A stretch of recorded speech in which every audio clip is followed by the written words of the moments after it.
Assalamualaikum warahmatullahi wabarakatuh.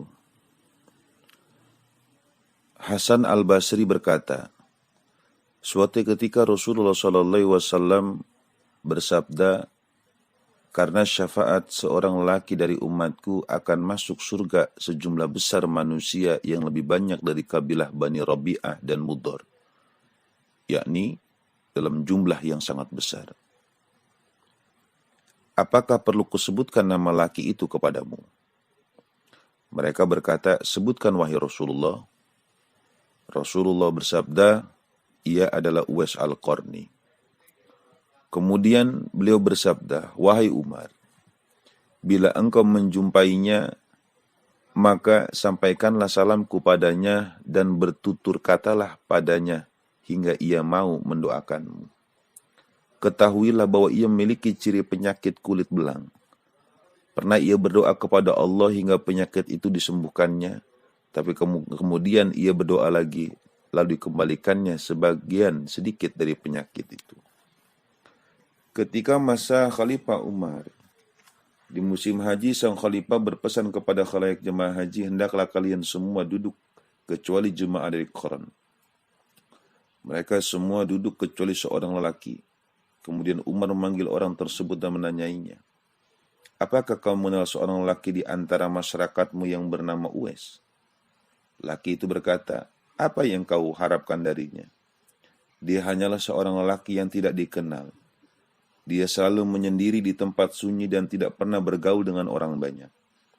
Kemudian Umar berpesan, tolong sampaikan salamku padanya, katakan kepadanya agar ia datang menemuiku.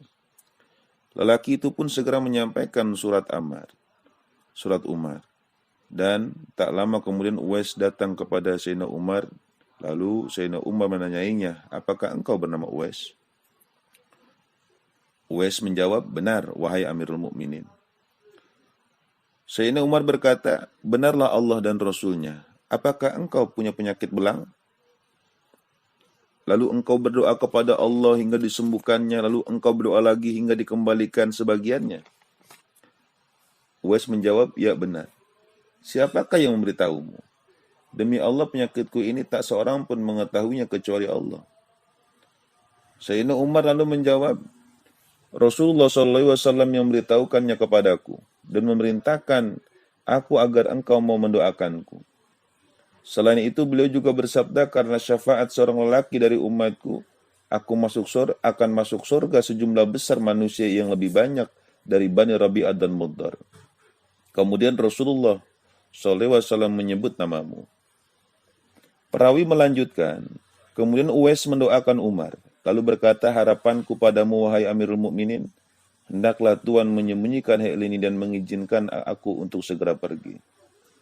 Dalam kisah yang lain, setelah mendapat nasihat dari Uwais, Sayyidina Umar bermaksud memberikan hadiah uang dan pakaian kepada Uwais. Tetapi apa kata orang suci ini? Terima kasih Amirul Mukminin. Saya tidak menolak tetapi tidak membutuhkan hadiah itu. Upah saya 4 dirham. Itu saja sudah berlebihan hingga sisanya kuserahkan kepada ibuku. Aku hanya makan buah korma dan minum air putih dan belum pernah memakan makanan yang dimasak. Hidupku kurasakan tidak akan sampai kepada petang hari, dan kalau petang hari aku tidak merasa aku sampai kepada pagi hari. Hatiku selalu berzikir kepada Allah dan amat kecewa kalau zikirku itu putus. Terima kasih Tuhan. Kemudian Sayyidina Umar pun mengizinkannya pergi entah kemana. Namanya telah dilupakan dan tidak seorang pun mengetahuinya hingga ia mati syahid di perang Nahawan. Keistimewaannya yang diberikan Allah kepada Uwais, menurut beberapa sumber adalah karena sifatnya yang juhud dan sangat berbakti kepada kedua orang tuanya. Ketika ayahnya meninggal dunia, ia merawat ibunya dengan sepenuh hati. Pekerjaannya sehari-hari adalah mengembalakan kambing milik orang lain. Upah dari pekerjaannya itu sebagian diberikan kepada fakir miskin, sebagian lagi dipergunakan untuk membeli makanan atau roti, dan dengan tangannya sendiri ia menyuapi ibunya yang sudah tua. Ia merawat, ia menggendong, dan membantu segala keperluan ibunya hingga ibunya wafat.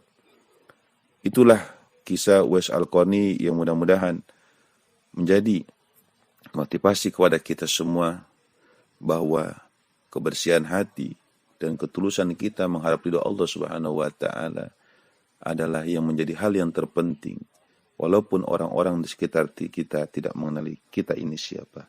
Semoga bermanfaat kisah ini. Wassalamualaikum warahmatullahi wabarakatuh.